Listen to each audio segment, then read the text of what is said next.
Bismillahirrahmanirrahim. Assalamualaikum warahmatullahi wabarakatuh.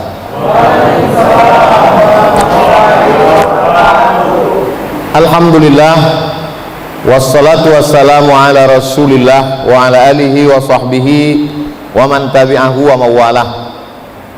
Tema besar kita siang ini, keyword kata kuncinya silaturahim. Saya awali dari sebelah kanan, Dr. Iswadi Muhammad Yazid, Ketua Majelis Ulama Indonesia Kabupaten Pelalawan. Saya kenal walaupun wajahnya ditutup masker, karena adik kelas saya di Mesir. Beliau 99, saya 98. Di sebelah beliau orang yang dipilih oleh seluruh Kabupaten Pelalawan untuk menjadi wakil di parlemen, memperjuangkan hak-hak rakyat. Beliau adalah Ketua DPRD Kabupaten Pelalawan. Di sebelah beliau Pak Zukri, kami terakhir kontak 4 tahun yang lalu. Beliau menelpon saya, kata beliau, saya punya TV di Pelalawan, saya mau ambil ceramah Ustadz, mau saya masukkan ke TV untuk dakwah. Saya bilang ambillah Pak, tapi sampai sekarang saya belum menonton TV-nya.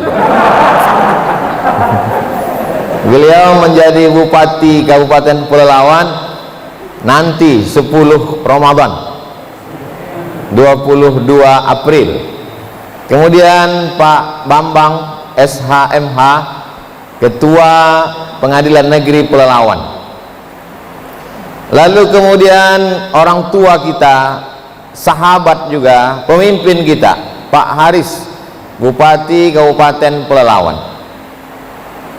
Lama berkenalan baik. Alhamdulillah silaturahim sampai hari ini masih terjaga, terpelihara dengan baik. Di sebelah beliau Dr.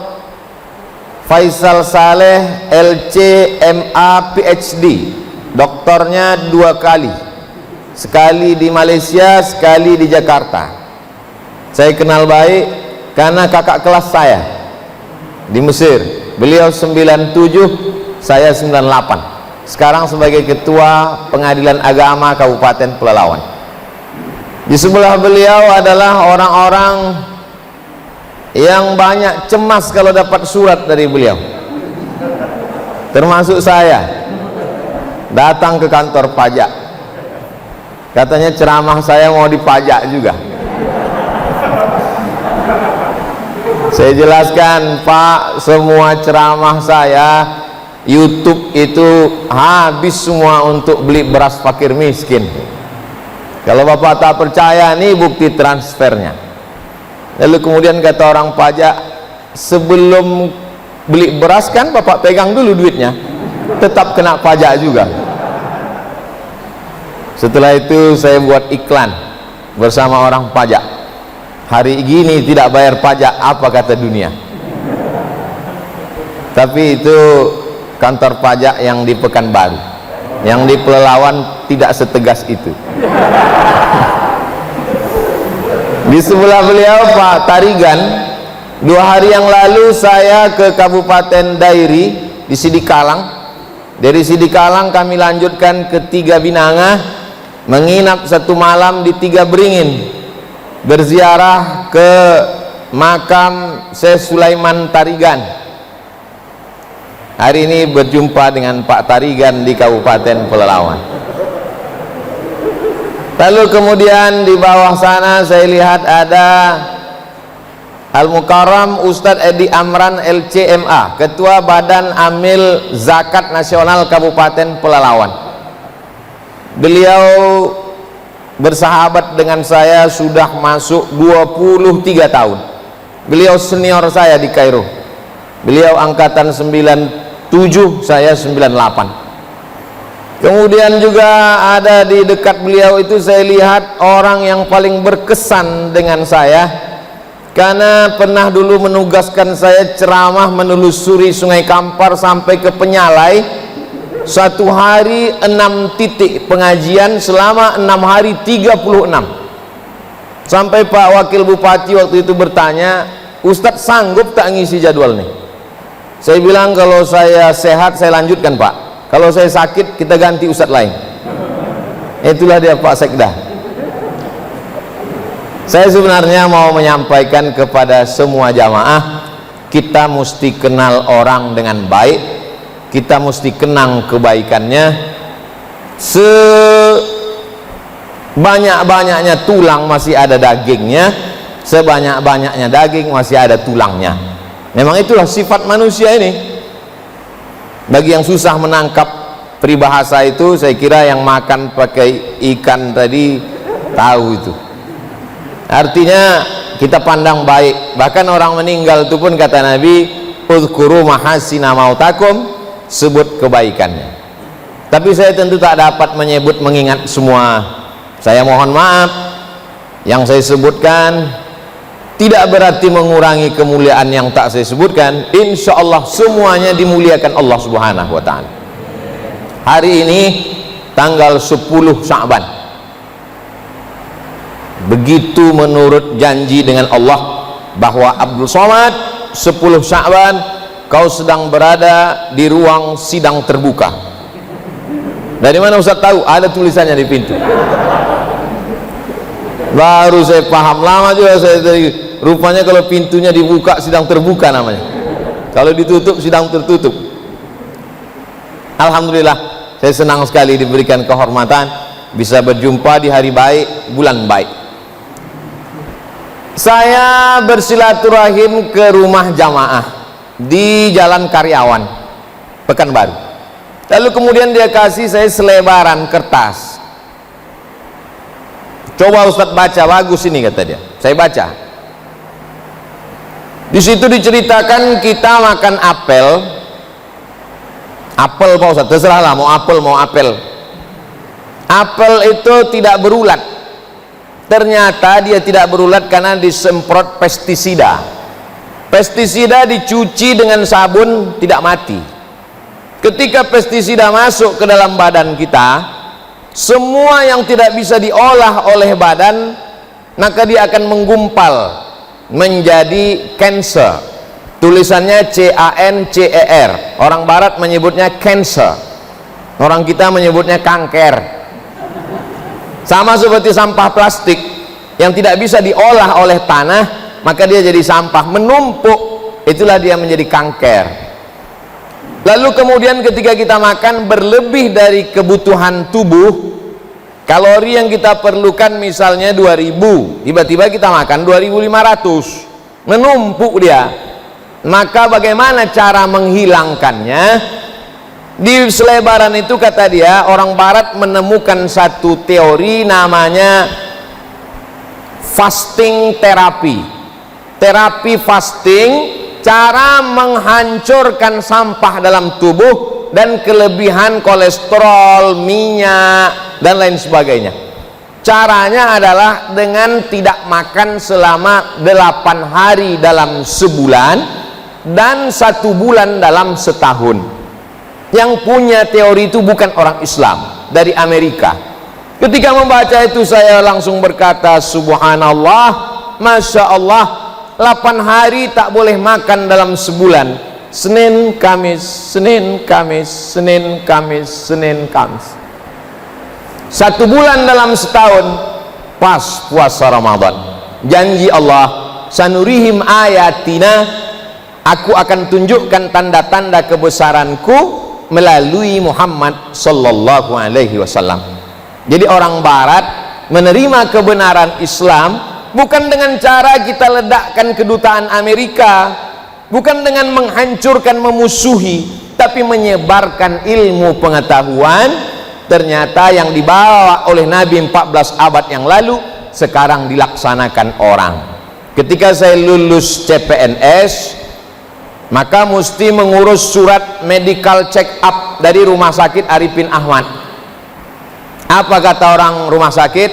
Ustadz, besok medical check up, datang kemari, jangan sarapan pagi, jangan minum teh, jangan makan lontong sayur katupek gulai paku, karena Ustadz mau cek darah, darah Ustadz mesti bersih. Lalu saya katakan, apa hubungannya dengan makanan? Kalau Ustadz makan, darah Ustadz tidak bersih. Oh, ternyata mau membersihkan tubuh, darah adalah dengan menahan makan. Orang barat menyebutnya fasting terapi, Islam menyebutnya siam, kita menyebutnya puasa. Ayatnya dibacakan oleh qori kita tadi. Ustadz bicara puasa-puasa, Ustadz sendiri tak puasa. Saya karena diundang Pak Ketua. Banyak jamaah husnuzon dengan saya, ditengoknya badan saya kurus, katanya saya banyak puasa. Enggak.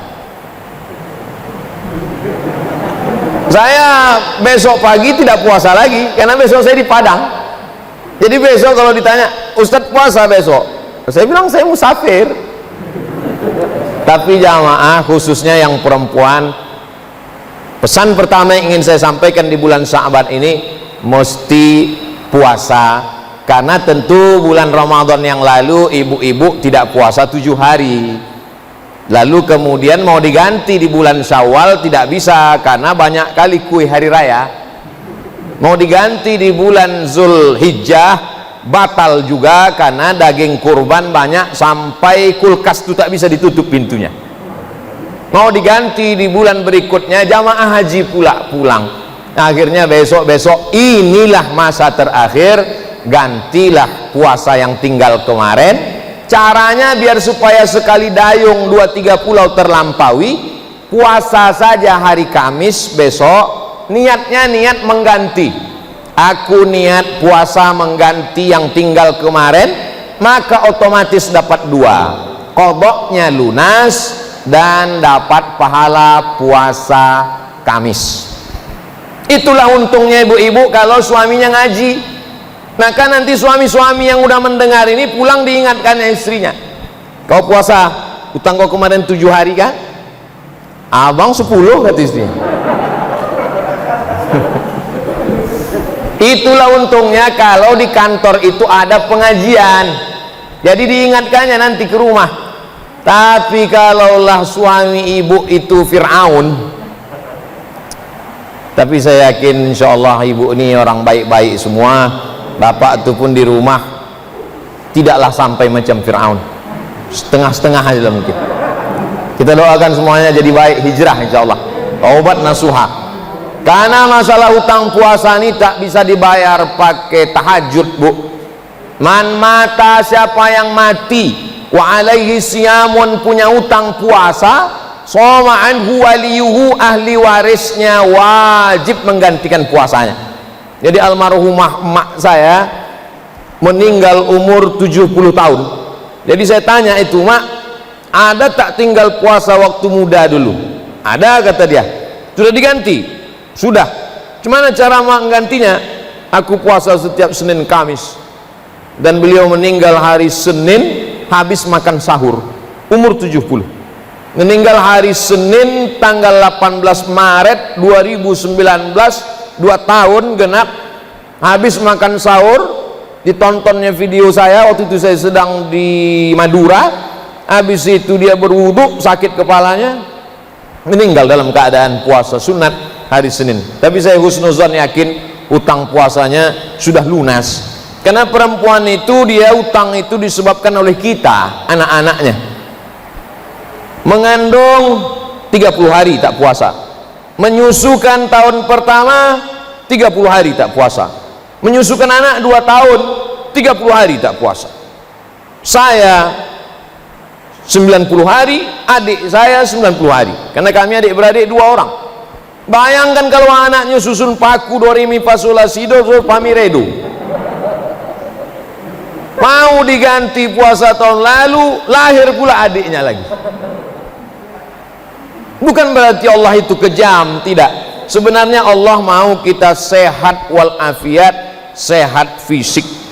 Jadi saya tadi sebelum makan tolak-tolakan dengan Pak Ketua. Kata Pak Ketua, Ustaz Somad, habis itu saya tolak Pak Ketua menolak Pak Bupati.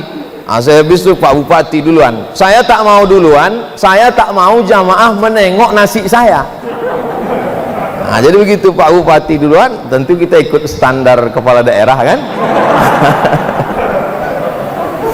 Alhamdulillah, banyak jamaah kalau saya duluan ngambil nasi, dia ambil sedikit. Karena dia tengok Ustadz ambil sedikit, dia tak tahu saya makan bukan sedikit, sedikit makan. Kadang satu hari itu kadang sampai 5 acara, macam-macam, dari mulai lontong, lalu kemudian macam-macam. Tapi rasanya selama saya di Pelalawan baru inilah dikasih nasi lewat ini, nasi liwet, nasi lalu kata orang Melayu. Apa kata Pak Zukri tadi, ini kalau tempat kami nasi goreng kampung ini kata beliau. Artinya kita disuruh Allah Ta'ala makan, kulu, makanlah silakan, tapi ada batasnya karena dia lebih jadi penyakit. Jadi kita pahami bahwa Allah tidak mau mempersulit kita, tapi dibalik puasa itu adalah kesehatan. Nanti ibu-ibu, bapak-bapak nonton di YouTube ada ceramah, idzan tasafa Sya'ban fala tasu. Kalau sudah pertengahan nisfu Sya'ban jangan puasa lagi. Insyaallah hari ini 10, Kamis 11, Jumat 12, Sabtu 13, Ahad 14, malamnya malam nisfu Sya'ban. Jadi ada kesempatan untuk mengganti puasa ini beberapa hari lagi. Tapi nanti setelah nisfu Sya'ban muncul masalah. Karena kata Nabi, kalau sudah nisfu Sya'ban jangan puasa lagi. Maka yang tidak boleh puasa setelah nisfu Sya'ban itu memulai puasa sunat, tak boleh.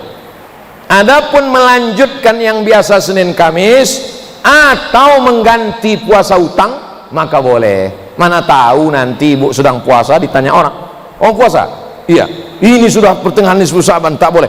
Kau tak ikut pengajian di sidang terbuka kemarin? Di sana udah disampaikan bahwa setengah nisfu Sya'ban masih boleh puasa dengan syarat pertama memang terbiasa, yang kedua mengganti puasa yang tinggal-tinggal. Jadi silakan aja puasa sampai Ramadan. Apa hikmahnya tak boleh puasa mendadak itu? Supaya jangan terlalu lama puasa, sehingga 30 tambah 15, 45 hari nanti badannya jadi lemah, tak bisa masuk kantor. Habis Idul Fitri tinggal 3 orang aja yang datang ke pengadilan negeri. Mana pegawai semua? Inilah gara-gara mengundang Ustadz Abdul Somad, lemas semuanya. Nah, ini perlu diluruskan tentang pemahaman keagamaan. Jadi yang pertama yang kita lakukan di bulan Sya'ban ini adalah mengganti puasa yang tinggal-tinggal dulu. Saya diundang ceramah ke satu rumah sakit di Pekanbaru. Jumpa dengan Pak Dokter. Pak Dokter ini sudah divonis kena diabetes mellitus. Ternyata dokter itu banyak juga penyakitnya. Lalu kata dia, saya putus asa, maka saya makan enak, minum kopi, minum susu, minum teh, gula banyak. Saya pokoknya mau mati aja Pak Ustadz. Dilarang sama kawan saya jangan banyak minum gula, saya minum gula karena saya pikir dunia harus dinikmati, sakit-sakitlah yang penting mati. Rupanya tak mati-mati, sakit makin parah. Akhirnya dia berpuasa Nabi Daud. Hari ini puasa, besok makan, besoknya puasa, besoknya makan. Alhamdulillah sekarang sembuh dari penyakit diabetes. Nama dan nomor bisa kita hubungi nanti. Jadi puasa jangan jadikan beban, puasa terapi. Tapi jangan gara-gara puasa ini kesehatan lalu niat puasa kita berubah. Nama itu somawadin untuk obat diabetes, niatnya tetap lillahi ta'ala. Adapun diabetes, kolesterol itu adalah bonus dari Allah subhanahu wa ta'ala. Jadi saya mau mengajak kita membuka pandangan, jangan sampai kita stagnan, kita menganggap puasa adalah beban, ini berat sekali agama ini. Tidak, Allah ingin kita sehat, Allah ingin kita sembuh dengan melaksanakan. Puasa yang paling banyak adalah puasa Nabi Daud. Orang barat menyebutnya King David. Dalam Al-Quran disebut Daud. Nabi Daud punya anak raja juga, nabi, namanya Sulaiman. orang barat menyebutnya King Solomon, sampai ke Yogyakarta jadi Sleman. Maka mereka raja-raja hebat tapi puasanya hebat. Nabi Daud berpuasa sebulan 15 hari, padahal dia punya kekuasaan dari mulai sungai Nil sampai ke sungai Efrat. Artinya apa? Seandainya dia hanya seorang ulama, puasanya banyak, maklum, tapi dia pimpinan negara, berkuasa dari 2 sungai, tapi puasanya tetap 15 hari dalam sebulan. Dan Nabi Daud itu, mohon maaf ibu-ibu jangan tersinggung, Nabi Daud itu istrinya 100. Jadi kalau ada orang istrinya 1, jabatannya RT, tidak puasa sunat, ini nanti di akhirat Nabi Daud senyum-senyum sama dia. Kenapalah kau tak puasa, kata Nabi Daud. Oleh sebab itu maka poin pertama yang ingin saya sampaikan, ganti puasa yang lalu. Adapun bapak-bapak yang tak punya utang, puasa sunat saja karena manfaatnya luar biasa. Yang kedua, innallaha la yattali'u ala jami'i khalqihi lailatan nisfi min Sya'ban. Malam nisfu Sya'ban, malam nanti Ahad malam Senin, Allah memberikan perhatian khusus kepada seluruh penduduk bumi, semua makhluk. Fayaghfiru li jami'i khalqihi, semua makhluk diampunkan Allah SWT, illa kecuali 2 orang. Ada 2 yang tak dapat ampunan Allah. Yang pertama, musyrik yang tidak menyembah Allah, masih menyembah pokok kayu, masih menyembah hantu, masih menyembah jin, menyembah Allah. Lalu kemudian yang kedua adalah musyahid, orang yang belum berdamai dengan kawan sekantor, tetangga, kawan, sahabat. Tadi saya dijemput di acara bedah buku pagi tadi, datanglah Pak Ketua PN menjemput. Saya sebenarnya mau ngasih tahu bahwa saya ceramah di PN ini dijemput. Kadang di tempat lain tuh kita ceramah datang tak dijemput, balik tak diantar. Dijemput Pak PN, lalu di jalan apa kata Pak Ketua? Ustadz Somad, nanti yang kami undang Pak Bupati 2 orang. Beliau cerita ngundang Bupati 2 orang, saya yang cemas. Dalam hati saya, kalau sempatlah 2-2 ini tak datang, saya yang malu ke beliau. Kita sebagai orang Riau, beliau bertugas 2 tahun di tempat kita, tiba-tiba diundangnya tak datang. Berarti kegagalan Ustadz, kegagalan umat. Dalam hati saya, mudah-mudahan datang Pak Aris dengan Pak Zukri. Sampai jumpa Pak Aris di bawah.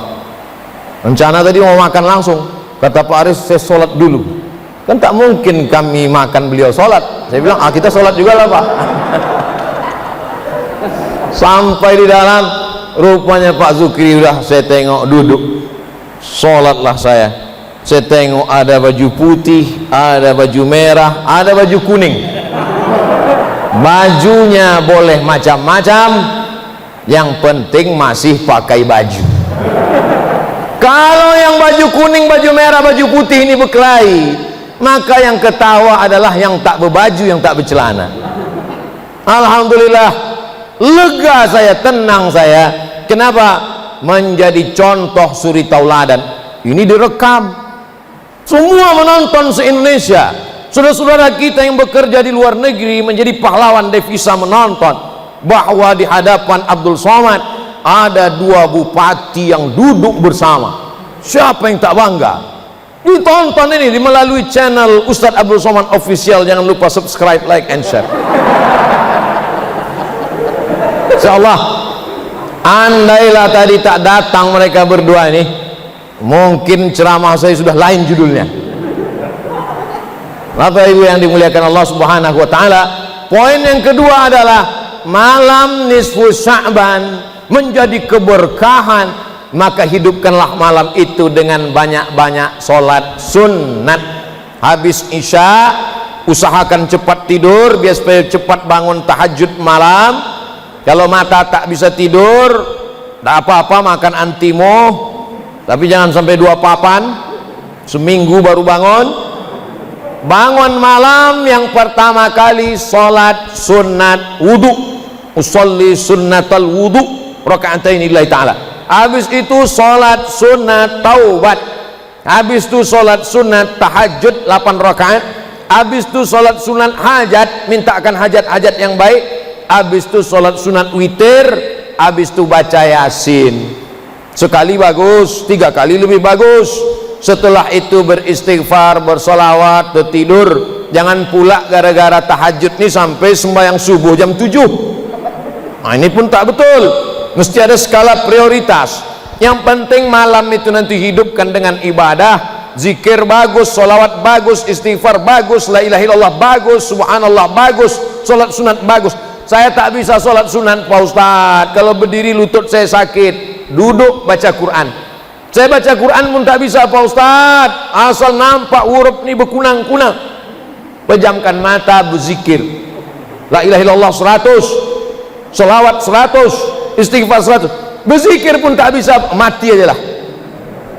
Allah kasih kita hidup insyaallah sampai malam nisfu Sya'ban ini, amin. Adapun masjid yang membuat ramai-ramai, maka saya sangat mengapresiasi masjid yang membuat ramai, karena itu juga tradisi salafus saleh. Ada tabi'in namanya Imam Makhul, malam nisfu Sya'ban mereka ke masjid pakai jubah, pakai celak, menyalakan bukhur harum-haruman, mereka berzikir ramai-ramai.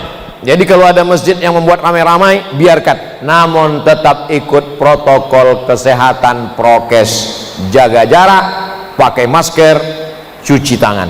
Sama seperti kita saat ini, jaga jarak, pakai masker. Saya dari tadi kan pakai masker, ini karena tausiah aja ini. Saya tak pakai masker ini 2, tausiah sama makan. Kalau makan pun pakai masker, susah betul lah hidup ini. Nah, itulah kenapa bedah buku tadi dibuat di hotel. Saya jarang mau buat acara di masjid sekarang, karena kalau udah dibuat di masjid orang ramai tak terkendali. Kalau di hotel 150 tutup pintu, ada security. Masjid mana bisa kita pasang tutup pintu? Bukan punya kalian ini masjid, kata dia, ini punya Allah. Ini semua adalah untuk menjaga, sebab kita masih lagi dalam wabah corona COVID-19. Jadi pesan pertama, puasa sunat mengganti puasa qada. Lalu kemudian poin yang kedua adalah dengan menghidupkan malam nisfu Sya'ban dengan berdamai dengan sahabat, kerabat, tetangga, keluarga. Poin yang ketiga adalah membersihkan diri. Jadi di Riau memang ada nama tradisi belimau. Limau itu Pak Bambang, bahasa Melayunya limau itu jeruk. Jadi kalau mau diterjemahkan berjeruk atau beroren. Cobalah kita lihat bagaimana mencuci lemak di piring. Piring bekas masak ada minyaknya, mencucinya pakai limau. Jadi dulu kita tahu nenek moyang kita belum ada deterjen, belum ada sabun, belum ada sampo. Jadi sebelum masuk bulan Ramadan itu mereka belimau. Kenapa belimau itu dilaksanakan di sungai? Karena memang orang Melayu tinggalnya di tepi sungai. Riau ini dibelah oleh 4 sungai. Sungai Kampar, Sungai Siak, Sungai Rokan, dan di ujung sana Sungai Indragiri. Jadi 4 sungai inilah yang membelah pulau Sumatera bagian tengah Riau. Orang Melayu tinggal di tepian sungai ini. Itulah mengapa mereka mandi di tepi sungai. Saya masih ingat waktu kecil itu di tanah lah, di dalam periuk tanah, limau segala limau, jeruk segala jeruk, dengan pinang dengan mayang-mayang pinang, lalu kemudian daun-daun harum-harum, lalu digosokkan ke badan. Lama saya baru paham kenapa mereka mandi pakai limau. Setelah iklan di televisi, pakailah jus saripati jeruk untuk menghilangkan molekul-molekul yang menggumpal. Sebetulnya dia mau bilang daki aja, payah betul, yang menggumpal di permukaan kulit Anda. Mau bilang daki aja segan betul. Jadi sebetulnya itu kebersihan fisik. Di kampung-kampung masih ada tradisi seminggu belum Ramadan bersih-bersih. Dan nanti saya ke Langgam insya Allah tanggal 5 pagi itu ziarah Jadi ada tradisi di Langgam ziarah kubur ramai-ramai. Jadi sebetulnya kalau saya tangkap filosofinya adalah bersih badan dengan mandi belimau, bersih ziarah kubur dengan mengenang orang mati, supaya, karena tujuan dari ziarah kubur itu 3: melembutkan hati, mengingat mati, melelehkan air mata. Lalu kemudian pula dengan berziarah itu bertemu, oh rupanya kamu cucu si anu ya, iya, tinggal di mana, di sana, bertemu pada ziarah kubur itu. Jadi kita ambil positif-positifnya. Lalu kenapa ada sebagian yang memfatwakan haram belimau? Belimaunya tak haram, yang haram itu baduo diateban. Baduo diateban tuh Pak Bambang bonceng-boncengannya. Nah, dari rumah, dari Pekanbaru mau kemana belimau, mau bonceng. Orang mandi dulu pakai limau, mandi pakai air, dia mandi pakai keyboard tunggal. Itunya sebetulnya yang apalagi pada wabah corona covid ini, memang ini kalau bisa dihindarkan lah. Tapi tradisi saya cuma mau menjelaskan bahwa orang Melayu, tapi kami kan orang Jawa Pak Ustadz, kami kan orang Karo Pak Ustadz, kami kan orang Mandailing Pak Ustadz. Di mana bumi dipijak, di situ langit dijunjung. Kalau kita sudah tinggal di sini, maka kita menjadi semuanya adalah orang-orang yang memakai adat istiadat ini. Jadi pepatah yang asli itu aslinya, di mana bumi dipijak, di situ langit dijunjung. Sekarang sudah berubah, di mana bumi dipijak, di situ awak berkodak kan. Bapak Ibu yang dimuliakan Allah Subhanahu wa taala. Jadi ada filosofi berkodak tuh foto. Ya, walaupun sekarang sudah Samsung, sudah apa, tapi orang tetap pakai kodak zaman dulu. Jadi tradisi ini baik sekali, badannya bersih. Bayangkan kalau nenek moyang kita dulu tidak bersih-bersih badan dengan limau waktu mau Ramadan itu. Bayangkanlah bau musola waktu itu, belum ada kipas angin, belum ada parfum, bau ikan salai lah musola itu. Nah, jadi dengan belimau itu bersih, hatinya sudah bersih, sudah plong beribadah. Ini poin yang ketiga. Poin yang keempat, mari kita siapkan betul persiapan-persiapan Ramadan. Saya tahu bapak-bapak memang bekerjanya di kantor pengadilan, tapi ada yang jadi pengurus masjid, maka imamnya siapkan. Tak dapat 30 juz 30. Kemudian bilalnya siapkan, minta ke Pak Ketua MUI teks Subhanal Malikil Ma'bud, Subhanal Malikil Mawjud. Jadi jelas apa yang dia baca. Sekarang masih ingat saya beberapa tahun yang lalu, tak jelas entah apa yang dibaca Bilal itu. Allah Ma'bud, Ma'bud. Imamnya lambat, makmumnya cabut. Jelas ya selawat. Allahumma salli ala Sayyidina Muhammad, Allahumma salli wa sallim wa barik alaih. Nah, itu ada teksnya. Minta ke Pak Ketua MUI, disebar ke kecamatan, dilaminating. Karena kadang tak dilaminating, kertas aja disebar. Malam ini dilipat, malam kedua dilipat, malam keempat dilipat, malam kelima tulisannya hilang, tinggal lipatannya aja lagi. Nah, ini semua nampaknya sepele, remeh-temeh, tapi ini penting. Belanja banyak-banyak, beli beras. Untuk apa kita banyak-banyak masak bulan Ramadan? Ramadan kan bulan untuk bagaimana kita menjaga makan supaya dikit Pak Ustaz. Kalau masak kolak, istri, suami, anak, keponakan, masaklah 10 porsi. Oh, mubazir banyak-banyak Pak Ustaz. Antar ke masjid, di sana ada anak yatim, ada fakir miskin, ada mahasiswa yang datang dari jauh belajar, ada saudara-saudara kita musafir, berbagi makanan. Belanja, saya sudah belanja tadi, belanja kurma untuk buka puasa di Basmat, Badan Amil Zakat Mat Basmat 2 Pangkalan Kerinci. Jangan kemana-mana. Diajak tadi buat iklan. Saya ini kan kemana-mana iklan-iklan terus. Tapi saya tak ada royalti lah. Itu murni keuntungan dari belanja di Basmat itu untuk fakir miskin. Karena Basmat itu ownernya adalah Basnas, Badan Amil Zakat Nasional. Jadi beli beras sana banyak-banyak, beli beras, beli kurma, beli macam-macam, maka keuntungannya alhamdulillah. Dulu beberapa tahun yang lalu Basmat 1, sekarang sudah Basmat 2, nanti insya Allah akan dibuka di sore Basmat 3. Kita berdoa sebelum Abdul Somad meninggal ada 1000 Basmat di Riau insya Allah. Begitu cara nawar umur sama Allah. Jadi pas kita mau mati ditanya malaikat, ya Allah ini dia kita matikan sekarang, Basmat udah berapa sekarang? Baru 800, kita genapkan 1000. Bapak Ibu yang dimuliakan Allah Subhanahu wa taala, saya Ustadz Edi Amran, Ustadz Faisal Saleh, Ustadz Iswadi Yazid, saya tak tahu mereka, tapi kalau saya 4 kali Ramadan di Mesir itu tidak pernah buka puasa masak. Terus dari mana? Gratis. Jam 6 sore duduklah kami di meja.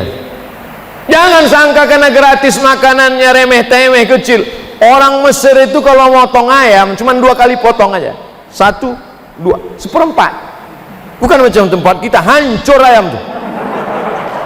Namanya pun tertulis depan, cincang lagi. Sana ayam tuh cuma 2 kali potong, 1, 2. Cuma memang lidah kita tak sesuai, dia anyep, tak pedas. Jadi kalau sudah mau pergi ke meja makanan gratis itu, di kantong-kantong mahasiswa itu pasti sambal. Mereka tak mau cerita itu, mereka kan sedang menjaga wibawanya. Apa yang dimuliakan Allah. Jadi kerinduan kami di Mesir itu sekarang kami balaskan. Tahun ini kita mesti buat seperti di Mesir. Insya Allah di Pekanbaru kami buat namanya Maidatur Rahman. Begitu dulu tradisi di Mesir. Maidatur Rahman artinya meja makan Tuhan. Karena di situ ada makanan yang kita tak tahu entah dari mana, dikatakan dari Tuhan. Maka siapa saja bebas datang. Tanggal 13 April puasa hari pertama, berbuka puasa bersama Ustadz Abdul Somad di Masjid apa namanya Ustadz? Masjid Al-Ikhlas Simpang Bingung. Yang selama ini orang asal sampai ke Simpang tuh bingung. Insya Allah Ramadan ini tak lagi bingung. Dari Pekanbaru belok kiri, dari luar Pekanbaru belok kanan, masuk setelah kantor camat, kita akan buka bersama. Bagi yang ingin support, kirim transfer ke nomor rekening berikut ini. Nanti potong kita masukkan ke Instagram Abdul Somad yang followernya 4 juta berapa itu. Bapak Ibu yang dimuliakan Allah Subhanahu wa taala. Yang terakhir, poin yang kelima, mari kita saling mendoakan supaya kita tetap menjaga integritas. Integritas ini penting sekali Bapak Ibu. Saya datang ke pengadilan negeri itu ngeri-ngeri sedap juga itu, karena nanti bisa jadi orang menulis Abdul Somad disidangkan di pengadilan negeri. Tapi insya Allah sampai hari ini saya tidak mengatakan saya malaikat, tapi saya juga tidak mengatakan saya setan. Kita ini antara dua, antara malaikat dan setan. Kalau ada temanmu baik terus, berarti dia malaikat. Kalau ada dia jahat terus, kita ini selalu mendapatkan bisikan-bisikan. Lalu dengan puasa kita sedang self control diri sendiri. Kalau takut dikontrol atasan akan keluar kota. Takut dikontrol CCTV, kabelnya digigit tikus. Nakas kontrol yang paling hebat adalah kontrol Tuhan Allah Subhanahu wa taala. Maka ketika kita sedang haus-hausnya jam 2 siang masuk ke toilet musola PN Pengadilan Negeri Pelalawan, tutup pintu, kunci, tidak akan ada yang tahu kalau kita minum. Jangankan satu teguk, satu bak itu kita minum, tak ada yang tahu. Masukkan kepala ke dalam, telan agak setengah bak, pas mau keluar keringkan bibir, merengkan kepala. Udah itu agak-agak lemas sedikit, panas betul hari ini ya. Tak ada yang tahu. Tapi hati kecil kita berkata bahwa kau sedang berdusta, kau sedang bohong. Makanya orang kalau sedang puasa, kalau ada orang yang nelpon dia ngajak cerita, gimana kabarnya si Anu gini, jangan cerita aib orang lain. Saya sedang puasa, nanti habis maghrib kita lanjutkan. Ini yang jadi masalah. Integritas kita hanya sampai azan maghrib, integritas kita hanya di Ramadan. Kita mau integritas berkekalan, itu yang disebut dengan istiqomah.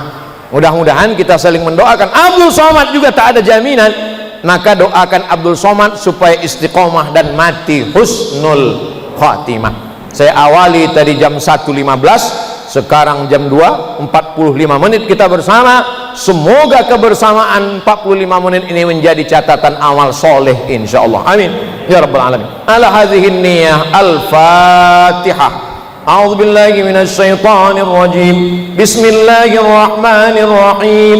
Alhamdulillahi rabbil alamin. Ar-Rahmanir Rahim, Maliki Yaumiddin. Iyyaka na'budu wa iyyaka nasta'in. Ihdinas siratal mustaqim, siratal ladzina an'amta 'alaihim ghairil maghdubi 'alaihim waladdallin. Amin. Rabbana ighfir lana dzunubana, ampunkan dosa kami, wali abaina, ayah kami, wali ummahatina, ibu kami, wali dzurriyyatina, anak cucu keturunan kami, wali ikhwanina, saudara-saudara kami, wali ashabina, sahabat-sahabat kami, teman-teman kami, wali masyayikhina, guru-guru kami, wali zu'ama'ina, pemimpin-pemimpin kami. Ya Allah, wafiqna lima tuhibbuhu wa tardah. Tanamkan ridhamu dalam hati kami supaya kami beramal dengan cintamu dan hanya mengharapkan ridhamu. Allahumma khtim lana bi husnil khatimah. Tutup umur kami dengan husnul khatimah.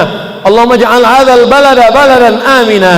Jadikan negara kesatuan Republik Indonesia negeri yang aman, damai, terbuka pintu rezeki dari segala penjuru. Allahumma dafa'an al-ghala wal waba wal fasha wal riba wal zina wal munkar. Selamatkan negeri ini, bil khusus Kabupaten Pelalawan, dari malapetaka, bencana, musibah, riba, zina, perbuatan keji dan munkar. Allahumma ja'al abna'ana, jadikan anak-anak kami minas solihin was solihat, menjadi anak-anak yang soleh, berbakti kepada orang tua, min muqimis shalah, orang yang menegakkan salat, min huffazil Quran, menjadi penghafal Quran. Allahumma ja'al akhir kalamina, jadikan akhir kalam kami ketika malaikat maut mencabut nyawa kami, yang terakhir keluar la ilaha illallah Muhammadur Rasulullah sallallahu alaihi wasallam. Rabbana atina fid dunya hasanah wa fil akhirati hasanah wa qina adzabannar. Wa sallallahu ala sayidina Muhammad wa ala alihi wa sahbihi wasallam. Walhamdulillahi rabbil alamin. Saya ucapkan melaksanakan selamat menunaikan ibadah suci Ramadan. Terima kasih segala perhatian. Mohon maaf segala kesilapan dan kekhilafan. Wassalamualaikum warahmatullahi wabarakatuh.